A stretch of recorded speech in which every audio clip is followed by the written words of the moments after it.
Hi guys, welcome back to Unresolved Overcoming 2020. Today we have some special guests. There's some returners when there's some newcomers. There's some creators, activists, podcasters, writers, and the list goes on. And first, before we get into the series, I wanted to shout out a Black-owned business owned by my cousin. She does brow lamination, she does eyelash extensions, and she sells strip lashes. Shout out to her. Check out her website. It's IC Beauty Co. in the description box below. Now we can start with introductions. Guys, please feel free to just introduce yourself. I'm Chelsea Wright, known as Chelsea K. Wright. I attend Kettering University, studying industrial engineering, and I'm a junior. I hail from the parish of St. Catherine in Jamaica, Spanish Town St. Catherine. And I'd say one thing I can't live without, apples. I really like apples. I'm trying to get into that, healthy eating and stuff. And I don't like any other fruit. I'm Lotoya. I'm a junior at Cornell, and I'm from Brooklyn, like born and raised in Brooklyn, but I like to claim Jamaica instead of America because my parents are from Jamaica. And one thing I cannot live without, I say my mom. I call her at every slight inconvenience. Like, I talk to some people and they're like, oh, I talk to my mom every week. I'm like, no, I talk to my mom like every 5 minutes. So hi guys, my name is Jahnay. I'm a sophomore at Cornell University. I'm from Queens, New York. And one thing I can't live without, I'm going to go with water. I don't really know right now, so I'm going to just take the bio route. Hi, everyone. My name is Skyla. I'm a junior at Cornell University. I study human development and creative writing. One thing I can't live without is hair care products. Hi, everyone. I'm Anuli. I'm from Southern California. Family's originally from Nigeria. I'm a junior studying feminist gender sexuality studies and government at Cornell University. And one thing I can't live without, Toya stole mine. So it would definitely be my mom. I'm exactly like her. I call my mom probably 5 times a day in college and do everything with her when I'm at home. So yeah. So I am Leonie Farquharson, if you guys don't know. I am a junior at Cornell University studying biology and society. I hail from Kingston, Jamaica. And one thing I can't live without is journaling or a list. I have to do it daily or have some type of plan to exist in this world. So I wanted to get started with going into the new year. I feel like one thing that I kind of have been trying to do is just leaning on people. And that's one of the reasons why I wanted to do this series is to, connect with more people and let people connect with other people. And I just wanted to speak about mentorship and what are your guys' thoughts on mentorship? If you have any mentors or people that you look up to that I guess help you to kind of make your goals, I guess, a reality in a sense by referring to them. Do you guys have any mentors? I would say my mentors right now, and since I've gone to college, really, a lot of my mentors are actually professors. I feel like I've been really lucky in the fact that a lot of professors I feel like have taken a lot of time and worked with me and worked on not only my academic work, but also my professional work. So I'd encourage people really to reach out to my professor just got me my internship for next summer.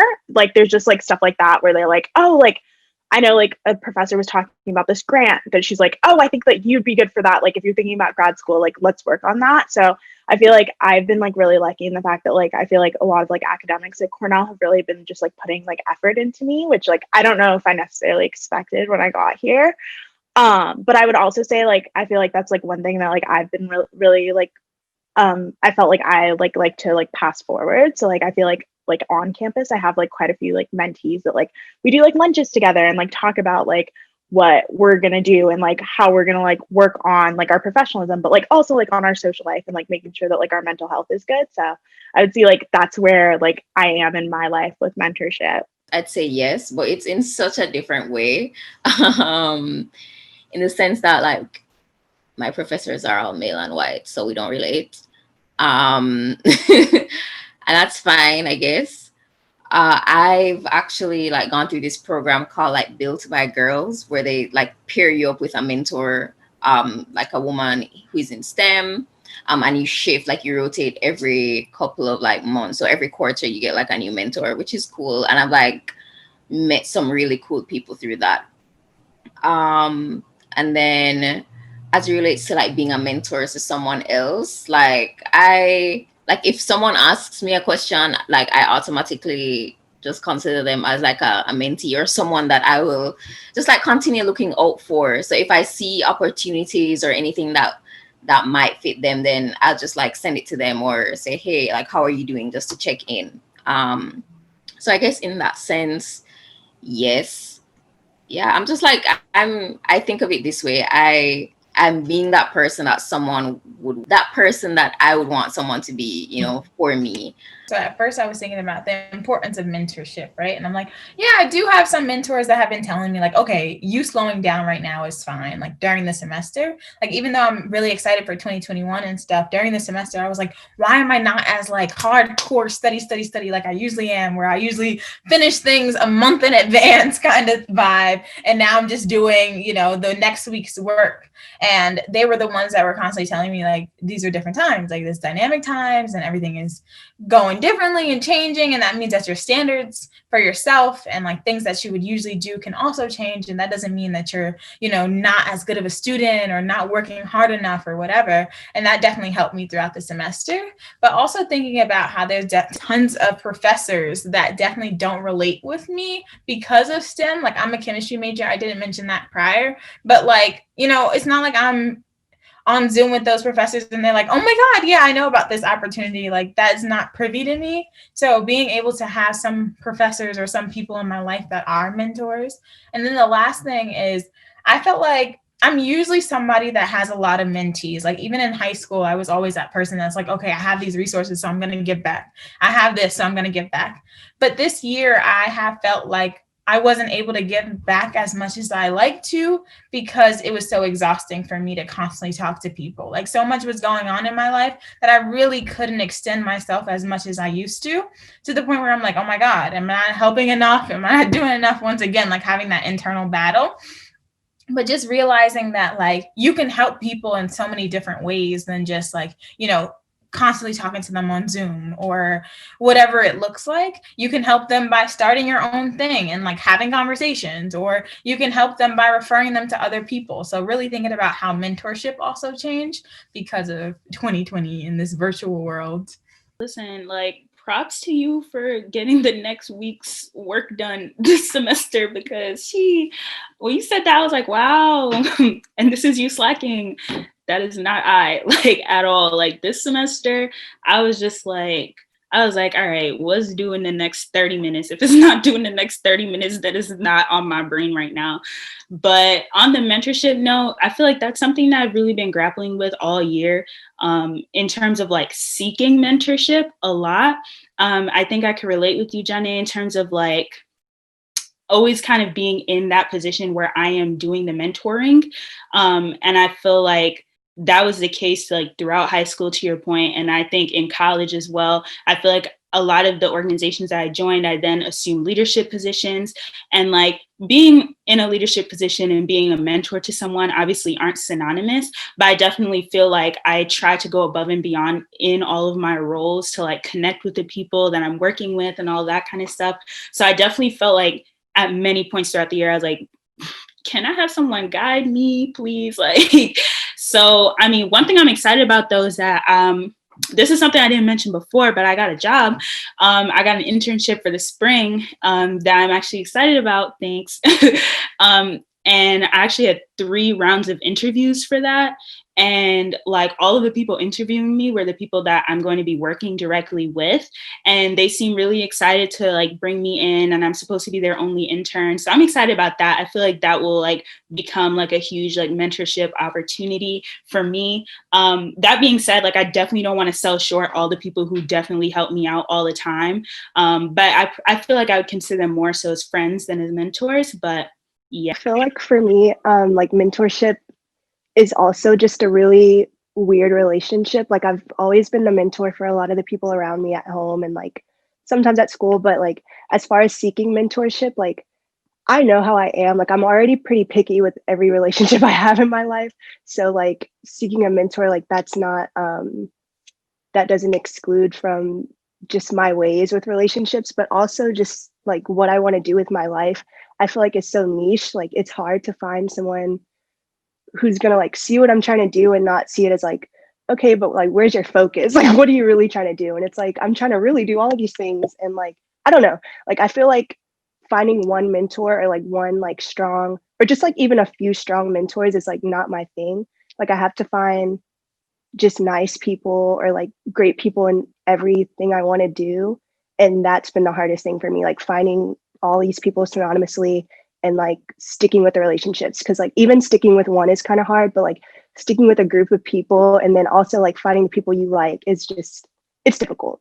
So yeah. I totally relate to that. I kind of consider myself like a Renaissance soul in a sense. I like too many things. So to your point, like I found it difficult to also find persons to help me along the way in each different parts of me that I like to pursue. And with that, for you guys, how have you been able, or I guess, how have you been able to, I guess, balance that in a sense in school and like passions, because you all create in a sense, like how do you feel like it is a opposing, I guess, route in pursuing different things at the same time when you have school that takes so much from you, and then you have like Jahnay, you're doing your podcast. Like, how do you just, I guess, mesh it all together and look towards the future and seeing how that will fit into your career? I think that, so in the beginning, when I first started this podcast, it was with somebody else. And then that relationship went left.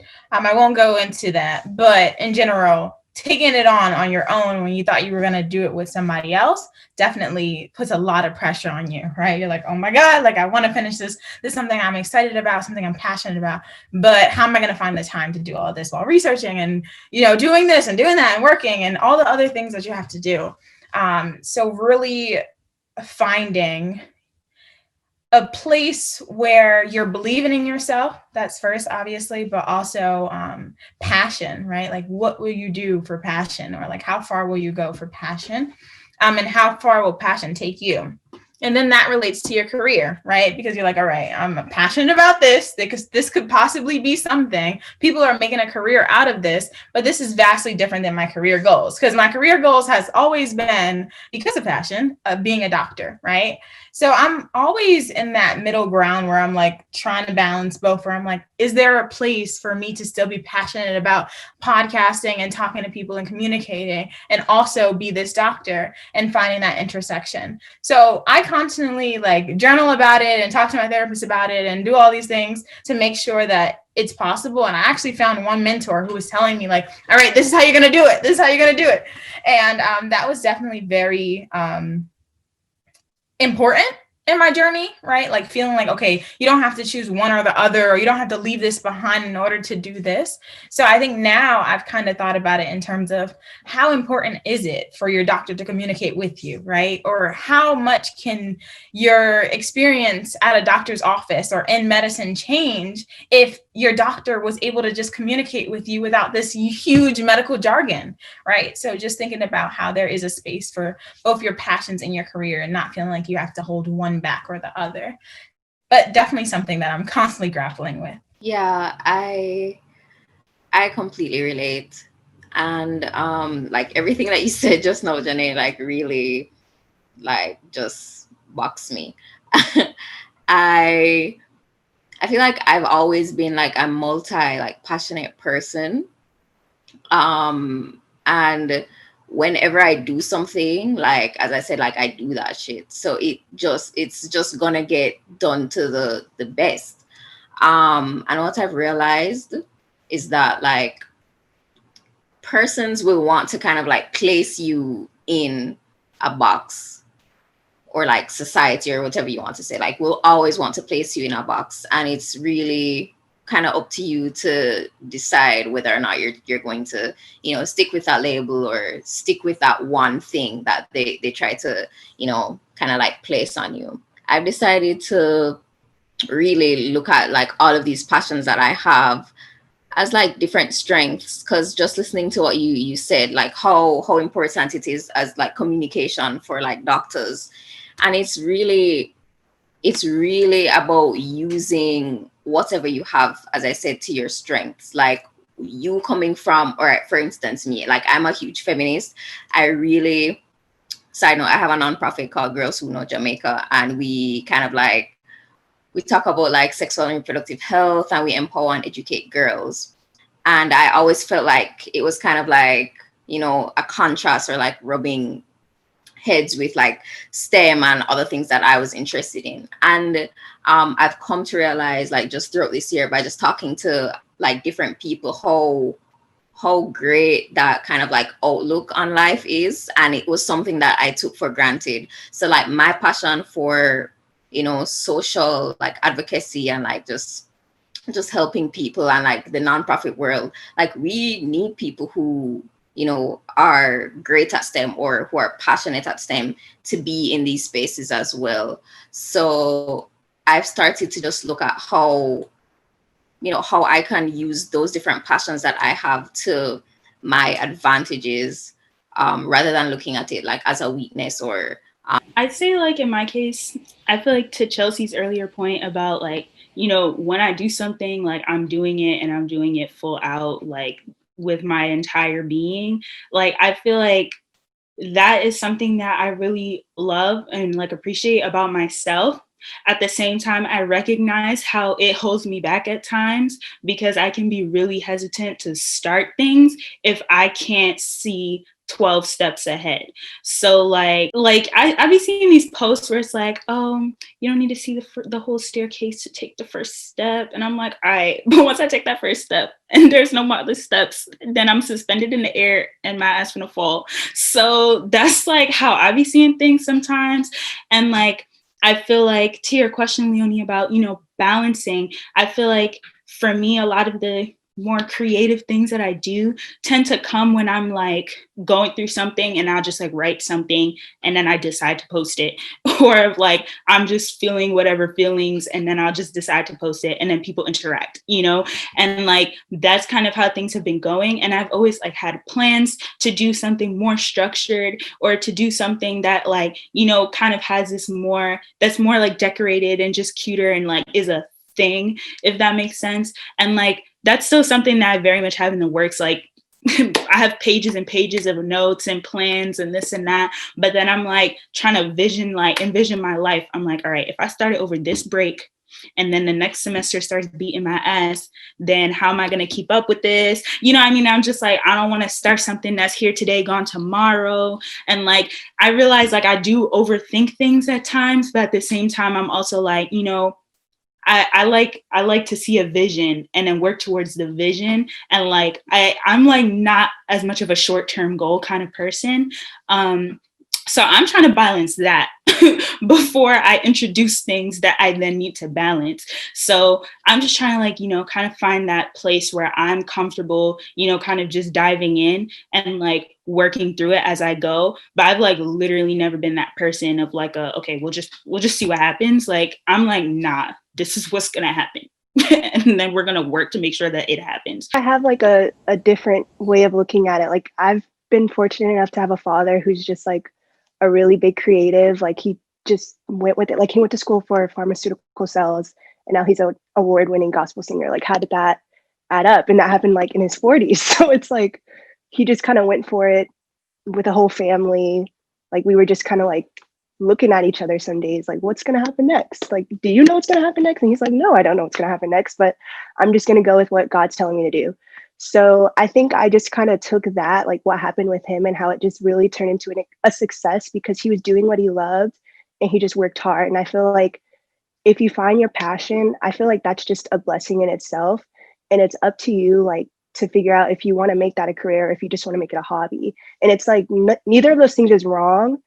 But like, I know for me, like I want to wake up doing something I love every day. Like I don't want to go to work or like wake up at 5 a.m. for something like and be half-assed at it. Like I don't want to do that. So I don't know, like writing, like that's my thing. So I think even when I'm having like a bad semester or like just a rough patch where I'm not posting anything for 3 months, which I've definitely done on multiple occasions, but like I know that it's there. I know that I'm still loving it. And I feel like I can't let outside sources, like especially Cornell, like I can't let that stop me from like seeking my passion and like staying with it.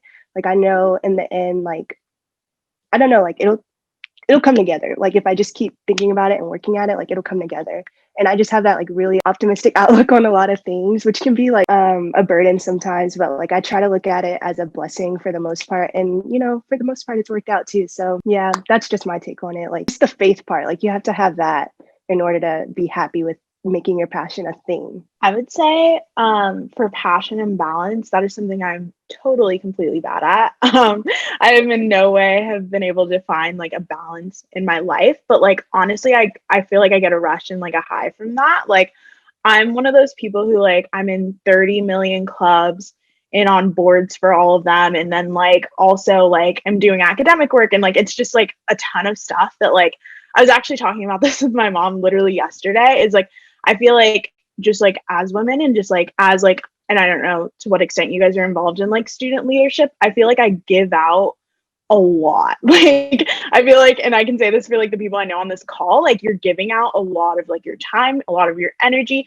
and like to some extent it's related to your passion, but like sometimes I feel like that gets like diluted in like a lot of like business-y related work that I think comes along with leadership as well.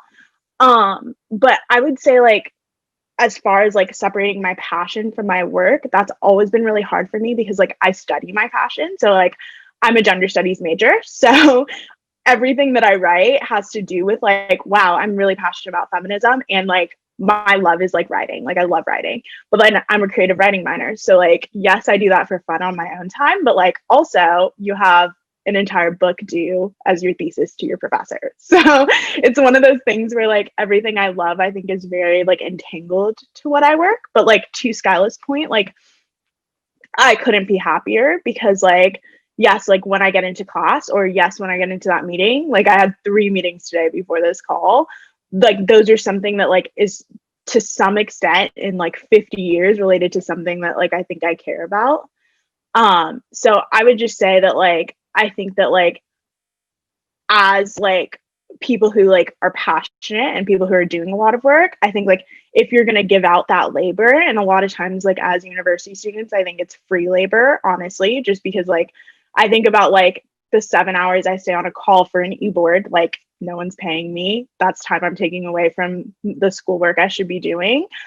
It should be something that like you love, and like at the end of the day that you're going to be proud of, you know? So I think those are like kind of the things that go through my mind. I was listening to a podcast. It's the Therapy for Black Girls podcast, but there's this one episode on like Black women and entrepreneurship. And I was like listening to that, and to your point, Anuli, about, you know, like you can be involved in these things that are related to your passion, but like when you're involved, especially like in a leadership role, like it's like you get so entangled in all the other stuff that like it almost feels like you're not even doing what you joined it to do sometimes.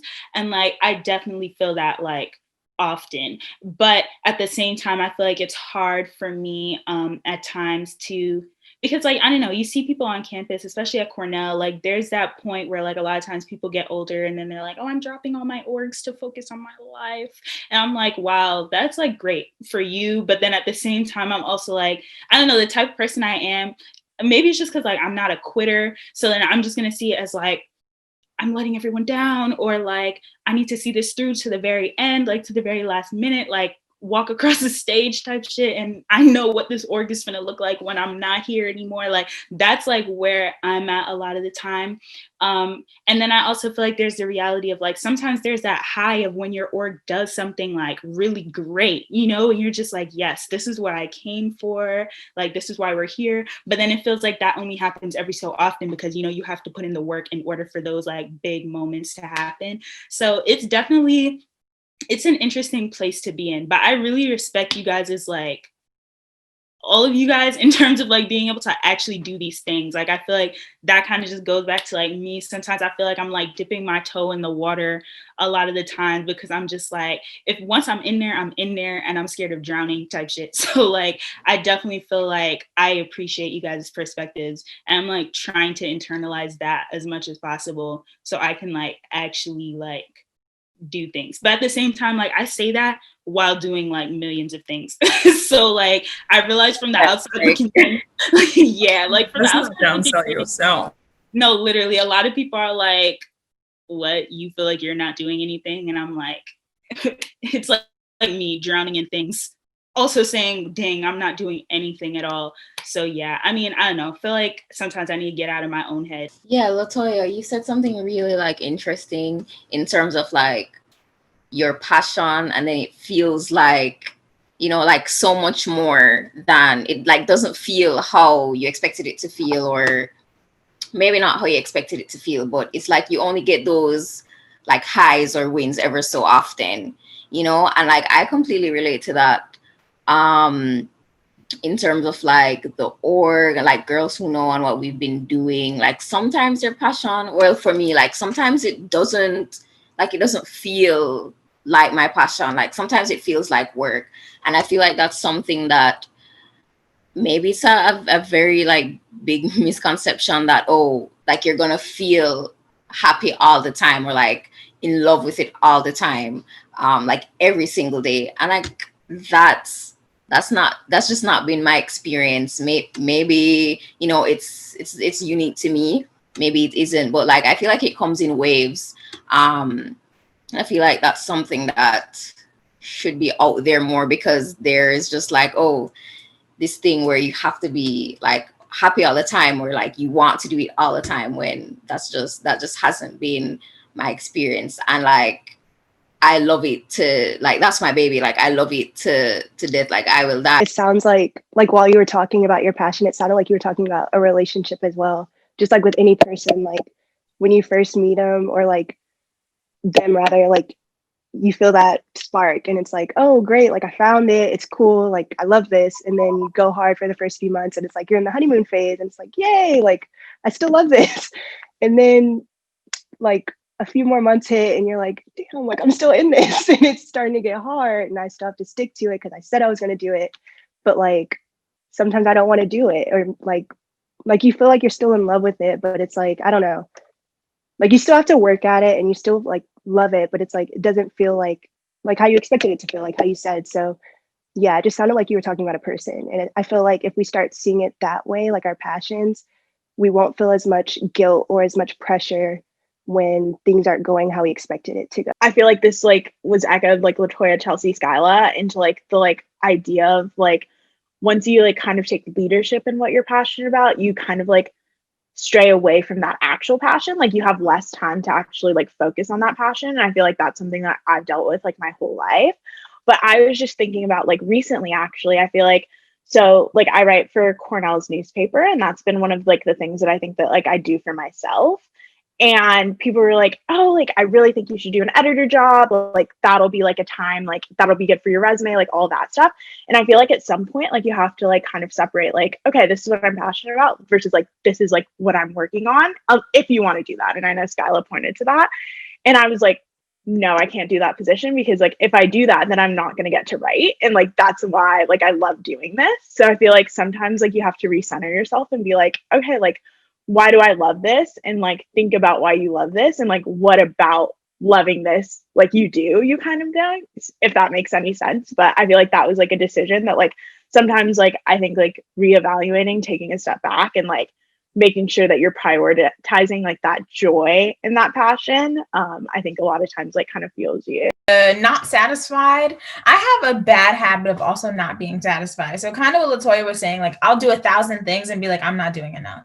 Like I never do enough. I'm not enough. Like I'm not satisfied with everything I'm doing. And like you just go down this rabbit hole of you needing to do more to fulfill yourself, knowing that even if you do more, you'll never be satisfied. Because that's just how like the personality works, or whatever trauma we got going on. That's just how it works. Right. And as Skyla was saying, like just viewing it as a person, I think that like the way people present things on social media in terms of like their passions, it seems like they wake up every morning like, oh my God, it's a sunny day and I'm still excited and passionate about this thing. And that affects how we feel. Because on some days where, you know, the narrative, maybe I'm not getting as many followers as I got last week, I'm like, am I supposed to be happy right now? Like, am I supposed to be smiling right now? I'm supposed to wake up and be like, you know, it's sunshine outside.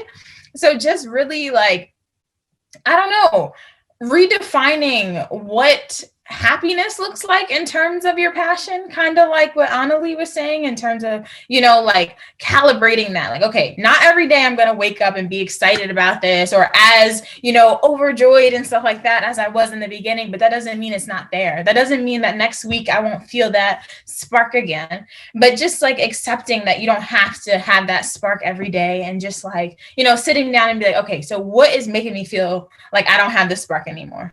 Or like, what is making me feel like I'm not as happy? Am I really not happy with it? Is something going wrong? Am I defining myself too much by this project? Like, I noticed that. I was like, okay, how am I looking at these likes right now and assuming that I'm not doing good? That's not okay. And thinking, and like, basically what I did was my metric of success was grades always. I was like, as long as I got this GPA, we good. Like, I'm doing fine in my life or whatever. And then changing that metric of success to something else, right? And like, okay, it depends on how much my podcast is growing or how many downloads I have or whatever.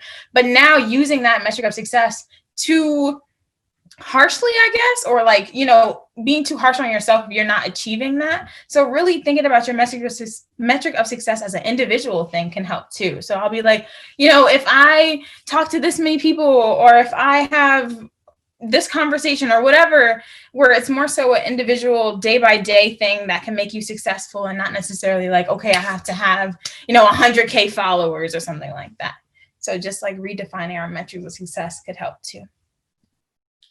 And one thing I'll add too, like, I know I've been talking a lot about the stuff that I don't have together, but one thing I do feel like I have together is like, I think to the points that a lot of you guys have made in terms of like, I realized that I think for where I'm trying to go and just in terms of like communicating with others, you know, and just like kind of connecting with my passions, I realized that that happens in a lot of different ways. And like, I'm the type of person where it's like, I could have so much stuff due, but if somebody comes to my room and they're having a conversation with me and it's a good conversation, we're having that conversation. And if it ends when the sun is rising, well, it ended when the sun was rising. And that's just about where it is.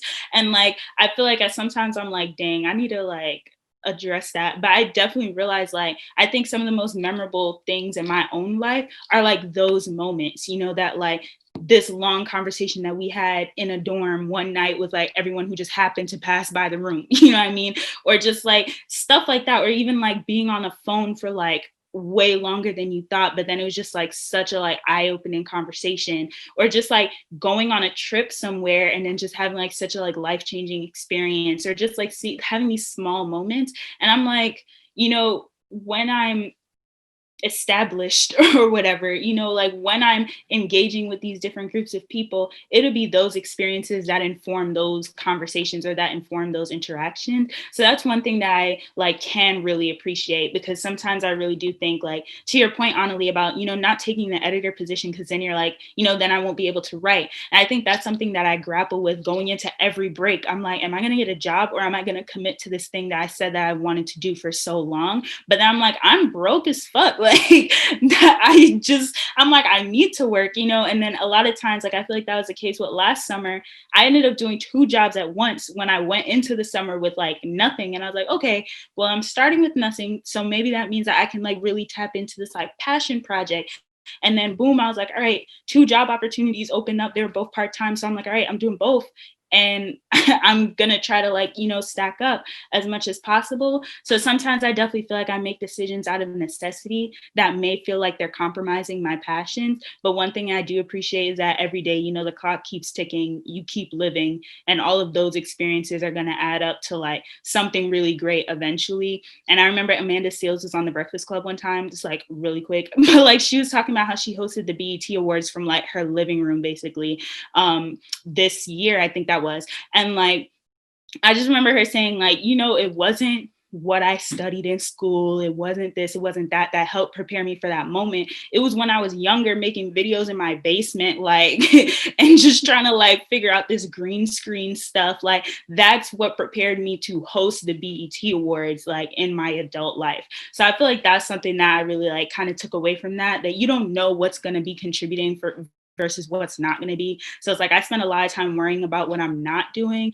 when I feel like a lot of things that I am doing are like really cultivating like who I am and like where I'm going in ways that I may not be able to like see right now. That was beautiful. All of you. That was amazing. So I wanted to also speak about family, and I guess in 2020, how has your family slash friends slash relationships, if you're in one, grown? And I guess talking about passions and that theme, how do you feel like they play into the reason why you do what you do and why you will pursue what you do in the future? My mom and I had a huge argument last night, as we do at times. And like, I don't even want to tell all her business on the interwebs or whatever, but like, it was just like, it had a lot to do with like the relationship that she's in right now.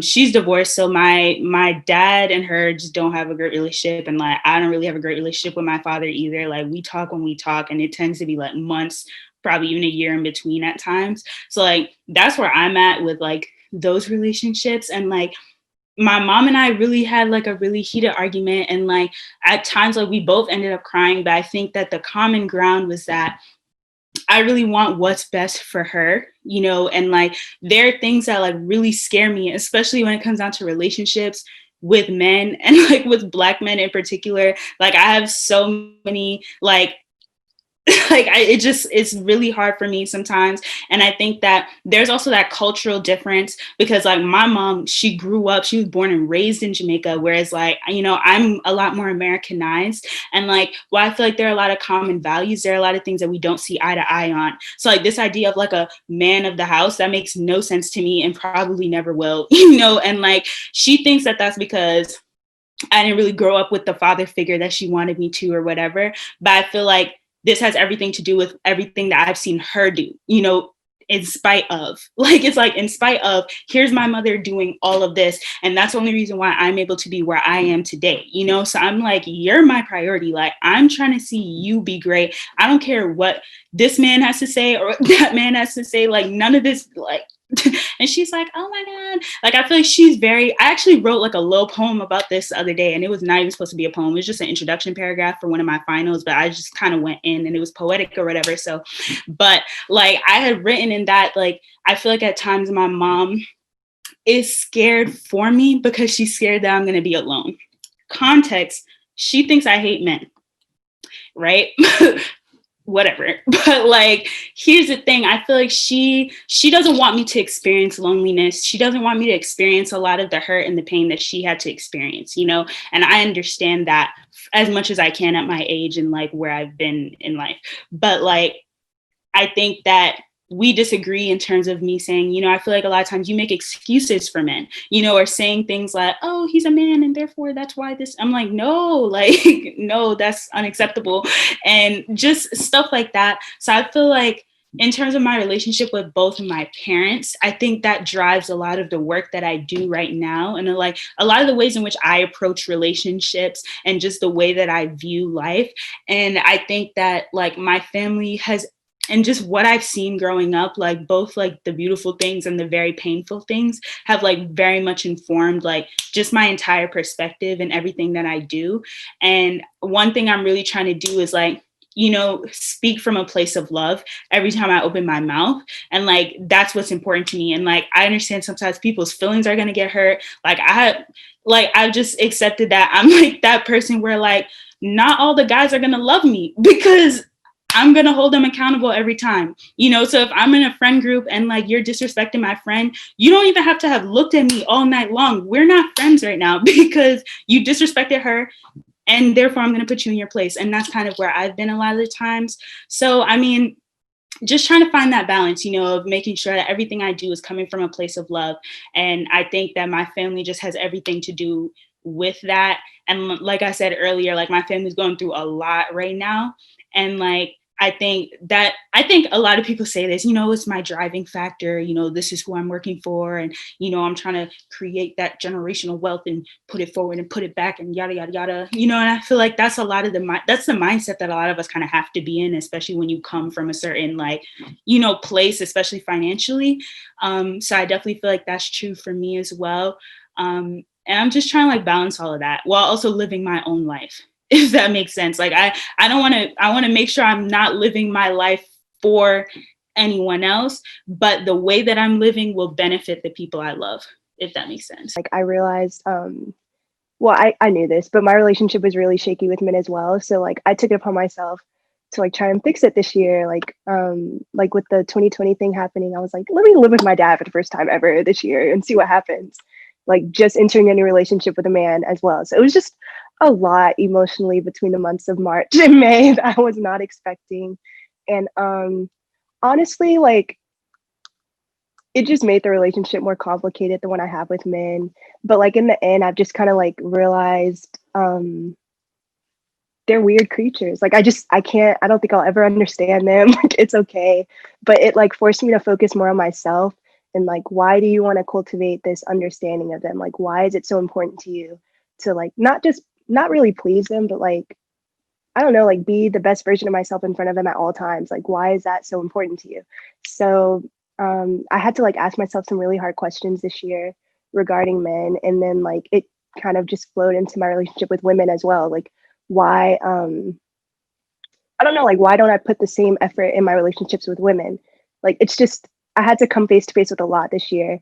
I learned more about misogynoir, like everything. It just blew up in my face, like gender and race, everything at once. Just kind of like, here we are, like, how are you doing with everything? And yeah, in the end, I just kind of realized like, before you start looking at this stuff, like you have to figure out what's your relationship with yourself. Like, are you gonna help yourself, like in your relationship with yourself before you just go 100% in these other relationships? So like, as far as 2020 goes with all of my relationships, like I feel like they were all pretty stagnant this year. Like everything was just at a standstill just because we couldn't see each other. Like all of my relationships, like we couldn't really see each other as much as we would have wanted to, like all of my friends. And it's like, it's been hard, but I don't know, it just makes you think, like it's caused you to think. And I don't really have all the answers right now. So like, this isn't going to be like a closed ending, but yeah, like I said before, like I started this off saying like I feel like I'm just waiting around for something, and that's how this year has been. So like in 2021, like I don't really want answers, but I just kind of want direction, like with everything going on. Like it's funny because yesterday I was just thinking about my nuanced daddy issues, because I do have a dad and he's an active father or whatever, but it definitely has affected me anyway. Like I'll run out of relationships. I'm like, no, just in case. All men are manipulative. Like those are just the things that go throughout my head. And this year I definitely had a lot of time to understand myself. And I thought I always knew myself. I thought I always loved myself. I'm like, yes, I'm this competent person and stuff like that. And that wasn't true at all, right? And I didn't realize that until I had time to, like I was saying before, slow down and just like be with me instead of be with all of Jahnay's commitments and all the things Jahnay has to do that she's doing and all the running around I do. And just like I went to get a therapist actually because of Therapy for Black Girls. There's like a little website thing and it tells you which therapists are in your network. So free therapy for you. And I meet my therapist every week, and I've definitely learned a lot about myself, a lot about my childhood trauma and how that affects my relationships now, a lot about establishing boundaries. Like I had a boundary problem. Like I wouldn't establish boundaries because I thought if I was establishing boundaries, that meant I was mean, or like I was too much for people, or I was rude or whatever. And just also realizing that some family members will never be who you want them to be, right? And even if that includes my dad, even if that includes my bigger sister or my big sister, who I consider my best friend. So just accepting people for who they are and not who you want them to be or what you want them to provide, because then that's how you end up either disappointing yourself or constantly going into a conversation with them or, interaction with them and expecting a different answer. You're like, okay, this time I'm going to say it and they're going to say something different. And that's not how it goes. So really understanding yourself and loving yourself, that comes first. And then after that, all of your relationships will reflect that, because they'll realize, they'll start catching on to the boundaries and they'll start understanding like, okay, this person is changing. And the last thing I want to add to that is I was home this semester. I don't know why I did that. I'm not doing that next semester, but definitely being home, you learn a lot about your parents. You learn a lot about yourself, like I was saying before, but definitely a lot about your parents and things that you are no longer going to tolerate. We know that once we get to college, right, there's like tons of time that we have alone, tons of freedom that we have. And then when you're back in your parents' space, it's like, wow, I'm like reliving high school kind of vibes. And the same thing that was cool in high school and fine in high school is no longer okay for a 19-year-old young woman, you know? And trying to establish those boundaries once again while still being in somebody else's space was definitely very difficult to grapple with. But I think that it'll help in the future, right? As I'm going into adulting and fully independent, they'll definitely realize like, okay, these are the boundaries that she established and this is her becoming who she's going to be. And then one more thing, not to be tangential, but definitely about friendships. Like I really felt like I had to hold on to friendships. So I felt like every friendship that I lost was because of me. Like I'm somebody that blames myself for a lot. So I'm like, oh my God, what did I do? Like, what did I say wrong? What did I do? Like all of that constantly went through my head where I always thought that I was the sole problem instead of realizing that some people will grow out of you, right? And you will grow out of some people. And that's okay. That's a part of life. And that doesn't mean that you have to beat yourself up over every relationship lost, because sometimes it's better that way. And 2020, like family wise, was actually really good for me. I come from like a really close family. I have like my two parents and then I have a little brother and we do a lot together. So actually in lockdown, I feel like we've always been really close, but I feel like lockdown was a really good time for us to just spend together. And I think my parents are really excited about that. My brother was a senior in high school when lockdown started, and now he just started his freshman year at Cornell. So it was like kind of our last time as a family to do like that, like cliche family stuff. So it was like family movies and like board games and like that, all that type of like ridiculous stuff. But I think that was really good. And I feel like I'm really lucky to have a really good relationship with my family. But I would say what 2020 put a strain on, I think, was like a lot of my friendships. Like not necessarily that I lost them, but I think that there was like a lot of like pressure on them. I've realized me as a person, I'm not a really good friend when you're not around me. And I don't think that like, I think that the truth is like, I don't like being on FaceTime that long. I don't like texting. Like I like seeing you and like showing up to your dorm room and like being like, okay, this is what we're going to do. Like, that's kind of like, I feel like I'm a really good in-person friend, not as good a friend like virtually. And I think that like, that's actually true for a lot of my friends. Like a lot of my friends are like, okay, like peace out, I'll see you in August when we're back on campus kind of.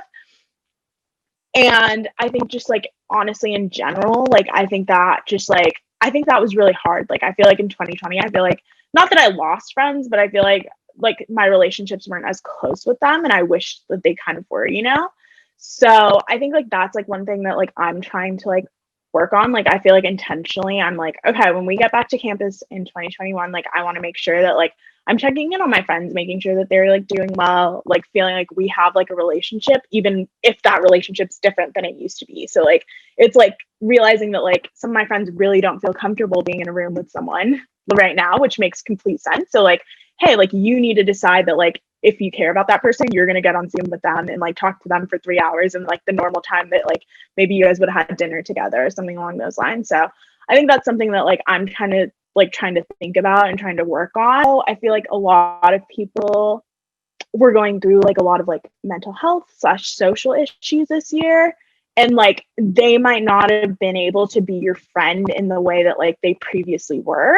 So I think like a lot of friends like had to pick up slack. So like for some relationships, I was picking up slack and being like, okay, like I haven't heard from you in a minute. Like I'm texting you. I just want to see how you're doing. But like that's the same for other people. Like when I was like going through stuff or like felt like I was like busy with work or school or friends or like all that stuff, like people had to be like, Anuli, I texted you like 2 weeks ago, like what's going on sort of thing. So I think that like that's something that like I feel like I felt, and I feel like a lot of people I've talked to have felt as well. I decided to stay like near to my campus throughout everything this year. So I haven't been home since last year, December. So I didn't go home for Christmas or anything. So that like I felt kind of, you know, estranged from my family because I had never like spent that long from them before.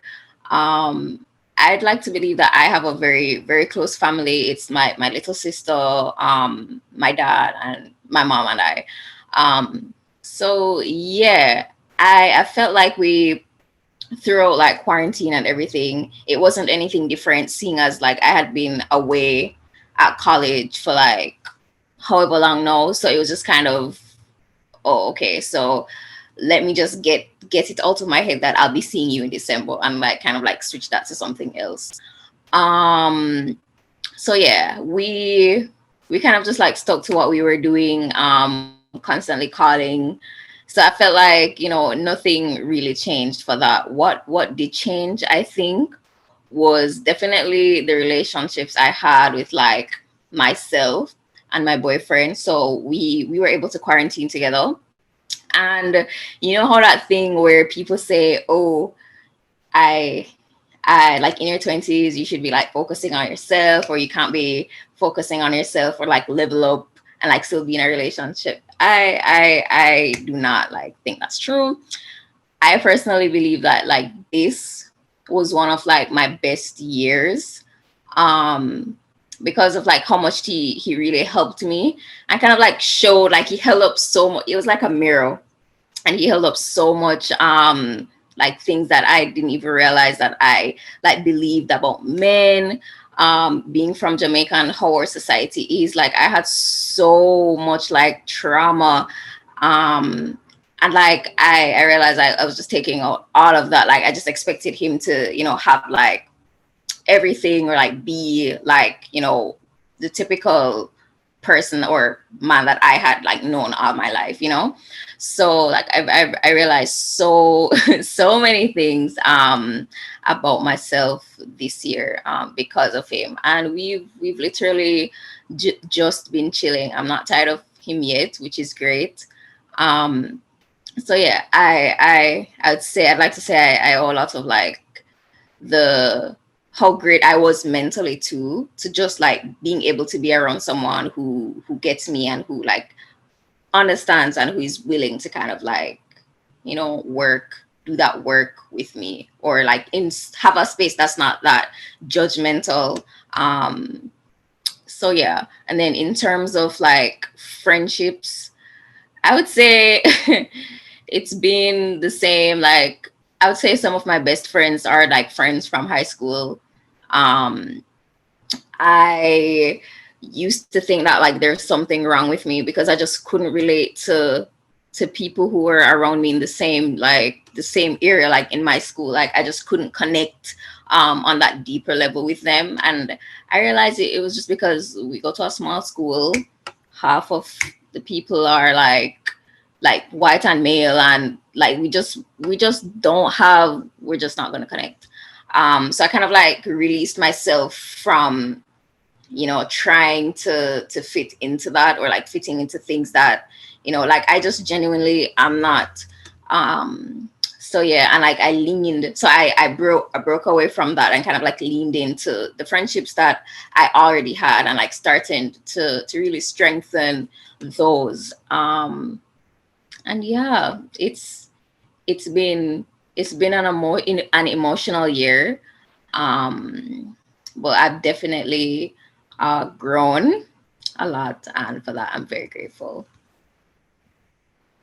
I love that for you, and I feel like it reminds me a lot of like a conversation that like Skyla was actually in this in a different group setting through one of our orgs, and we were just talking about like for a little while we were talking about like healthy relationships and the impact that can have also, and just like I feel like I'm in a similar boat where like my relationship started like much earlier this year, and like I cried so much in like those like first few months. Like it was just like a lot of crying, and like it wasn't like him making me cry as much as like, to your point, kind of having like that mirror up to a certain extent, just like having the space to like actually understand yourself more alongside someone else, if that makes sense. And I definitely feel like the relationship I'm in now is not anything that I asked for. Like I was not praying to God for no man or nothing. If anything, I was praying for the opposite. I was like, I don't want to be in a relationship with anybody. Like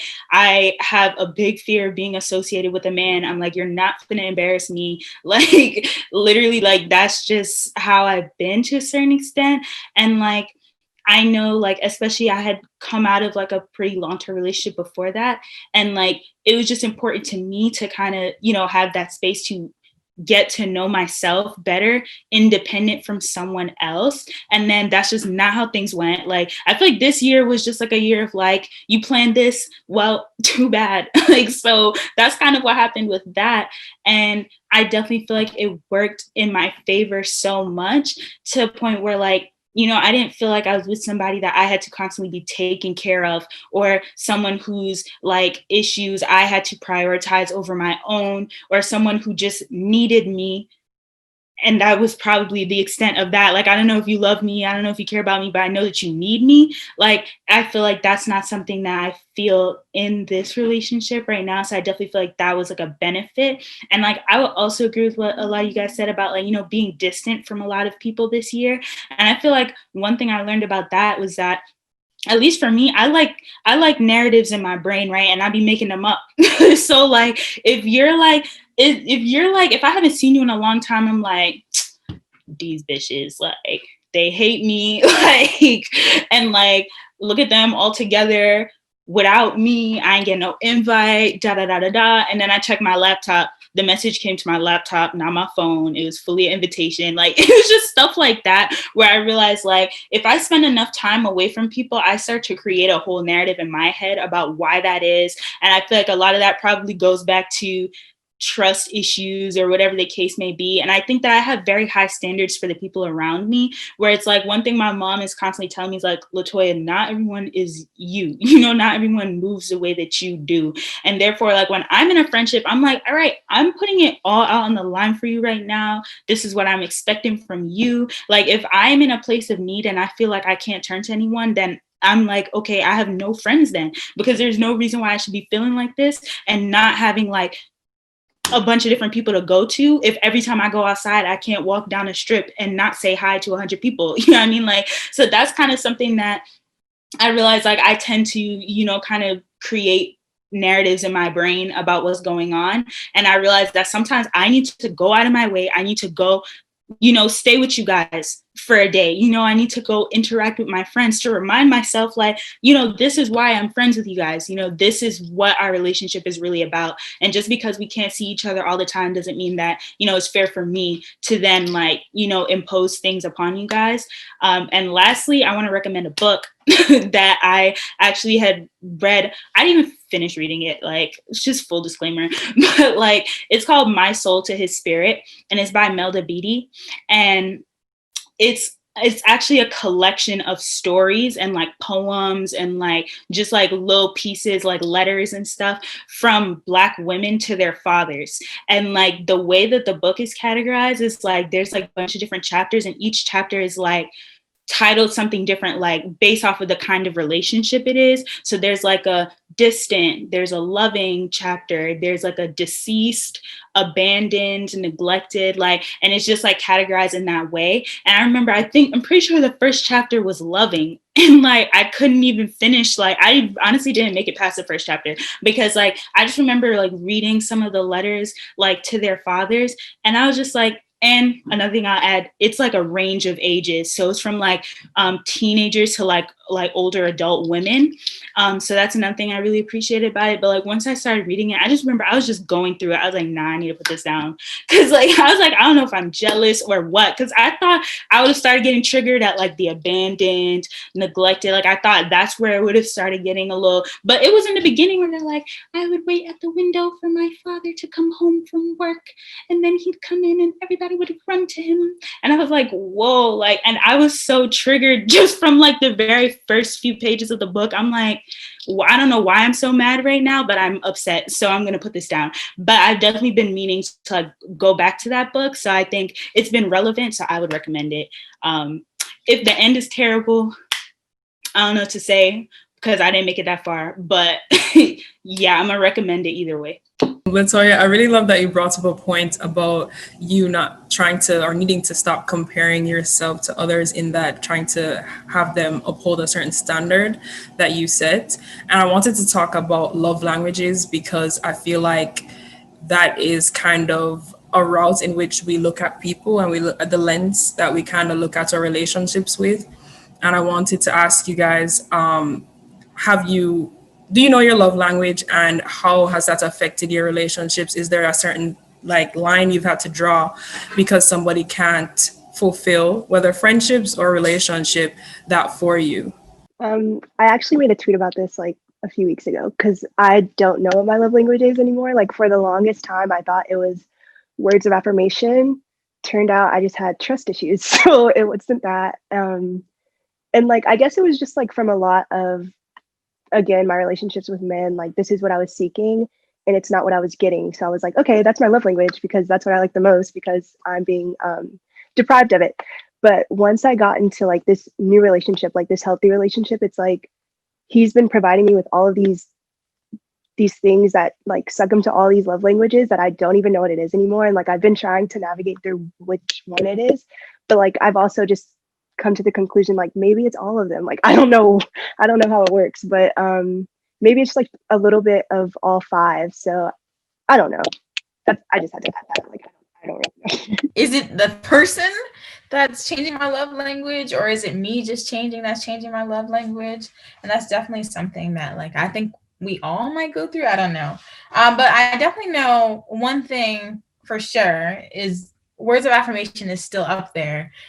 Just because, like, not necessarily because trust issues or anything like that, but I definitely want that from my parents and like other people around me, and not only in my romantic relationship, but when it was met in my romantic relationship without me like asking for it or telling them like, hey, I like words of affirmation. It just felt right, kind of. But one thing that has changed, I didn't like to be touched. Like, don't touch me. Like, you touch me when I want to be touched, but other than that, like, don't just come hug me. No.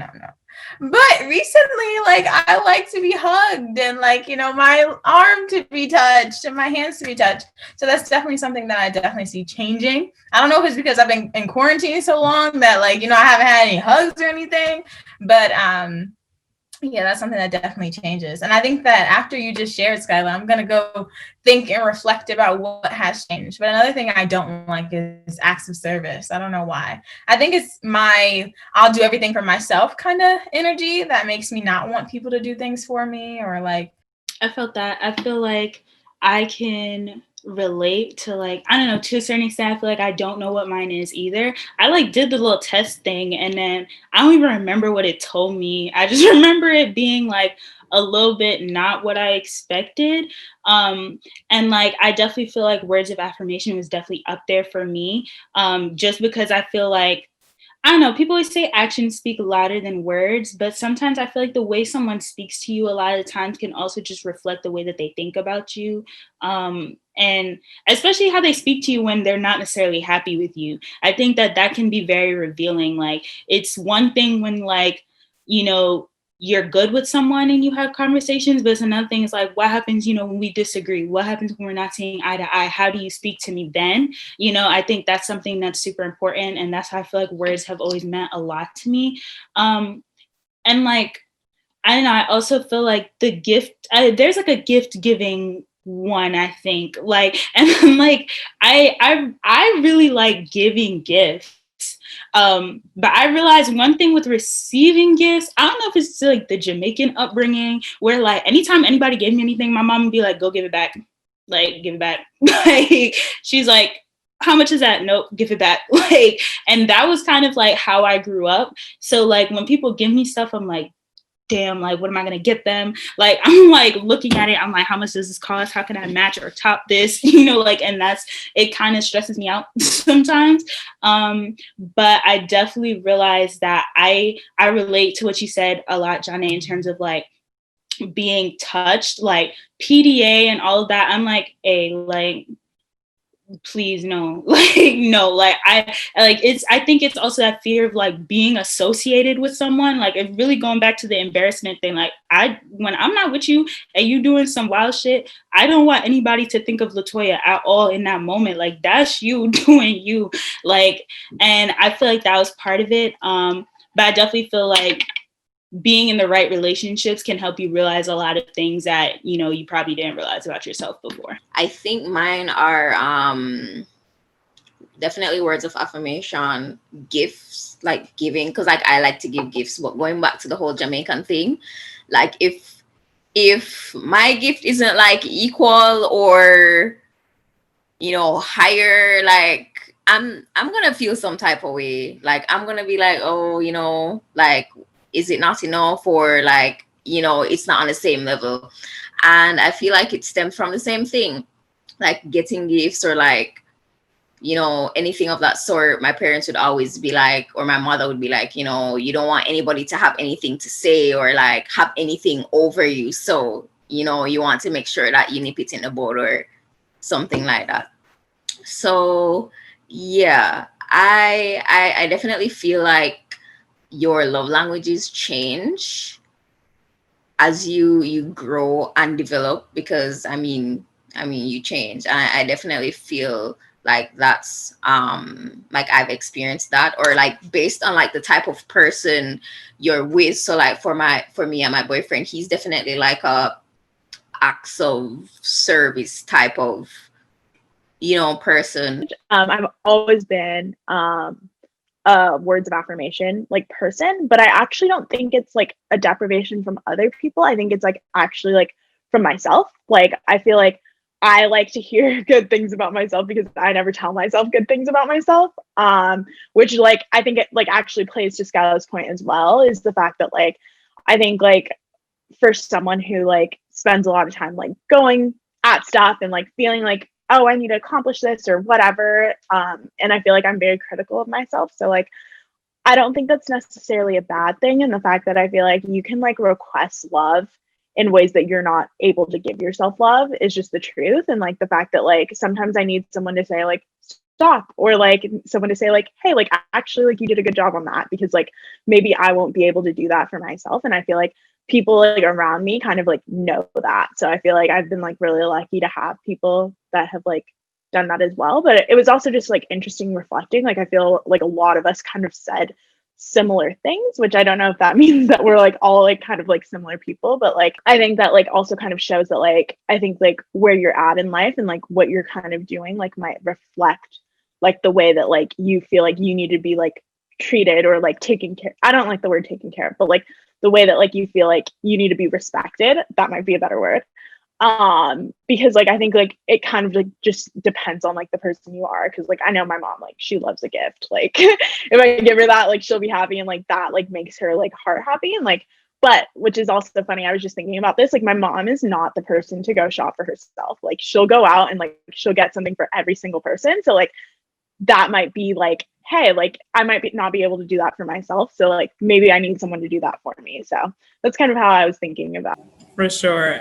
I wanted to talk about the fact that I feel like for me, at least this year, one self-care practice that I had to try and challenge myself with is simply that, because I don't know, it's just I'm very hypercritical of myself, and as a result, I think I withhold myself of affirmation. And so I wanted to know from you guys, is there anything that you found that you needed to specifically affirm yourself this year? And do you believe in manifesting through affirmation, whether it's about yourself, something that you want to do, or something that, I guess, a goal in a sense?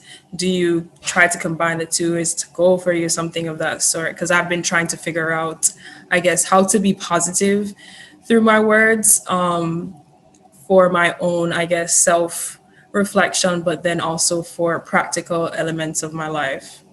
I would say that words are powerful, and they got me through 2020.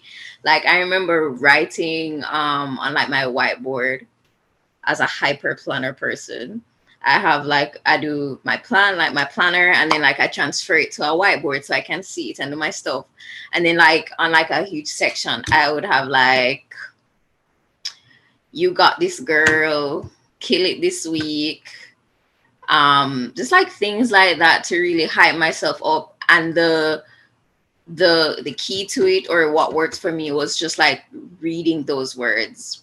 And it's like, because like when you say you got it, girl, it puts you in a type of mood. You're like, okay, I'm the shit. Exactly. And I like those, just writing it down somewhere where I could see it. If it didn't do anything else, it really helped to to shift my mood, because I would go back to it when I wasn't feeling like I had it. You know, I didn't feel like I was the shit, you know?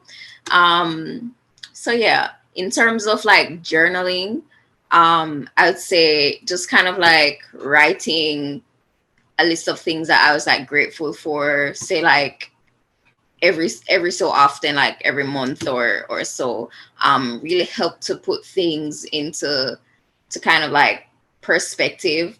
I don't know much about like, you know, like manifestation and stuff, but they're always saying how you need to really be content with like where you are right now, and just like having the faith that whatever happens, you know, you'll be okay, and you'll be fine. And I felt like, you know, being spiritual, praying, reading my Bible, and like writing everything that I was grateful for and all of the things that I had to be grateful for kind of really helped me to channel that feeling. Because in all truth and in fact, like 2020 could have been like so much worse for me and like everyone else. So sometimes I had to remind myself about that, and like that's what I did, and that's what worked. I think that this year, like going back to me starting a podcast with somebody else, right? I was like, okay, that is the plan. Like there are steps ahead that we have together, but in terms of like me having my own plan or expecting it to, you know, be an individual thing, that was something that wasn't in the books. That was something that wasn't written down. And me with my hyper planning self and everything else, I was like, taken aback for sure. I was like, what do I do now? But knowing that my name was already out there, something that I attached myself to, something that I was passionate about. So I had to keep going no matter what, no matter how much I felt like it was overwhelming or whatever I felt in the moment. I knew that it was something that I had to keep persevering with. And that's where words of affirmation came, because I've never, ever, ever told myself like, oh my God, you're great, or you have this to offer, or any of those things, where it was always worried about like the things that I didn't have, like Lotoya was also saying, or like, you know, all the things that are in the future that I haven't achieved yet. But this year, the only way that I knew that I was going to be able to know how capable I was, or just keep going, or really believing in myself, is if I started to believe and actually internalize all the positive things that I have and all the positive things I said to myself. And then on top of that, not having that outside affirmation, right? In school and everything else I've done in other programs, I always had an outside affirmation. Everybody's, well, Jahnay's this, Jahnay's that. It's like, okay, you know, feeding my ego or whatever. And like, once again, Lotoya was saying, it's something that like boosts you. Even though you say you have your own confidence, you love yourself and stuff like that, like realistically, if you don't hear your professor say this essay was amazing or you're doing great in this subject, maybe you don't feel as confident as you could, right? Because we've had that affirmation since we were younger, since kindergarten, when we had multiple stars on our little tracker board or whatever. So it's not like bad for us to look for that. But then it becomes bad when you start something on your own and there's nobody that really understands the vision or sees the vision in the same way you do, or like you feel like you're really in the middle of the water and you're like, all right, I haven't reached the shore yet. I can't really tell you guys what I want this to be yet because it's not fully clear anymore. And then that's when you turn to you and you're like, all right, well, you believe in you. You have this going for you. All these years, it's not like you did anything. Like you did nothing. I mean, like you have done something all these years. You have built character. You have built this skill and this strength and that strength. Like Chelsea was saying, like all the things that we have, all our passions and all our talents are actually just strengths, and embracing that through every day, just telling yourself like, okay, these are all the strengths you have. These are all the strengths you have. These are all the things that you can offer, is the only thing that literally got me through 2020 and got me through like keep going with my podcast. So I was thinking about like your idea of manifesting and like words and like how like that can build you up. And that just doesn't work for me. I don't really know why. Like, I'm not one of those people who like, I can like be like, oh, like you got like that. Just, I don't know why. It's never been like something that like, I feel like I'm being fake when I do it. So like, it doesn't actually like affect me. I'm like, oh yeah, like you got this. And I'm like, oh, like you're saying that to tell yourself, like, I don't know, like it's some altruistic like thing for me. But I would say like one thing that I feel like I like, which actually does like fuel me, is other people's words. Like I'm like a very big, like, I love feminist quotes. Like that's like my thing. So like if I'm not feeling it and I'm like, okay, like you need to like write this, or like you need to like focus on the studying, like I'll be like, feminist quotes related to studying, and like find some like person on Google who like wrote something about it, and like I feel like that really inspires me. Also, like other people's stories really inspire me. So like I have like a lot of like role models who like I've never met, who are like famous people who like wrote this book or who defended the Supreme Court case, or like something like somewhat related to what I'm interested in. And like reading their autobiographies, like if you're someone who gets a high or gets fueled by other people, like that's been something that's really great for me. So like seeing other people's words manifested, I think kind of like work for me. So I don't think it's necessarily my words, because I feel like I've used those, like I feel like for others, like I don't know if this is gonna sound awful, but like I'm not like, I don't inspire myself, I guess, like through words, I guess. But I think other people's words, I think a lot of times like inspire me. So if I'm like, oh wow, this quote that they said, or like this experience they had was like amazing, I think I've been able to use those, I think, to like influence me. And like I think I totally relate with what Anuli just said about like words not inspiring me. Like, and it's so weird because I'm a words person. Like I write, like I should love words, but like, and I do, but it's like that's not what gets me going. Like I think even just tying back into our love languages, like I said earlier, words of affirmation like definitely isn't it.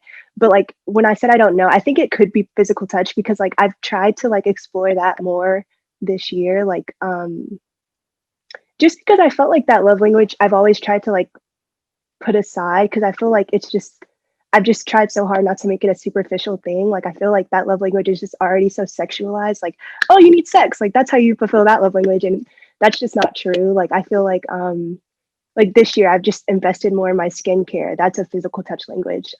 I've tried to do more with what I listen to, like what I listen to out of, like I've tried to do more with like speakers and stuff, like what I listen to that way.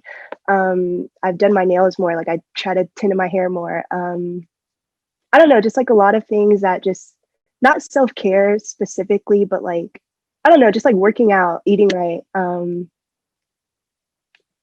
Yeah, it's just like a lot of weird stuff that I do to like fulfill that love language. And I feel like going into next year, as far as affirming goes, like I know words doesn't work, and I know a lot of other love languages don't work. So like with physical touch this year, like I'm just doing my best to like again, I'm trying I'm trying not to make it a superficial thing, but like looking my best. Like I do really well when I feel like I look my best, and then that just goes into my confidence level. And like I don't know, like it feels like I'm just being so vain when I do that, but it works. So it's like I'm trying to shift my mindset on that and just like go with the flow. Like it's working, so I'm just gonna keep doing it. And yeah, that's just where I am with that. I definitely feel like there are elements of like what everyone said that I can relate to.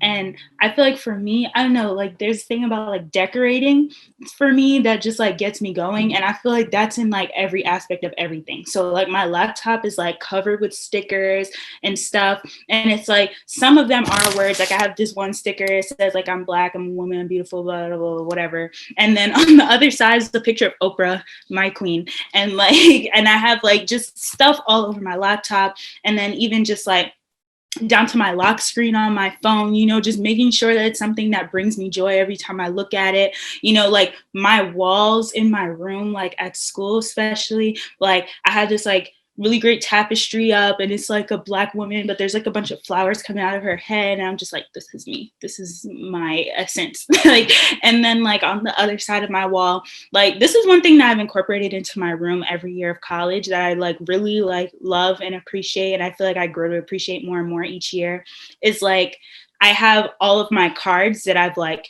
pretty much like ever gotten, but most of them are from my like high school graduation, like going away party. Then some of them are birthday cards. Some of them are like Valentine's Day cards from like randos. And like, they're just like all up on my wall.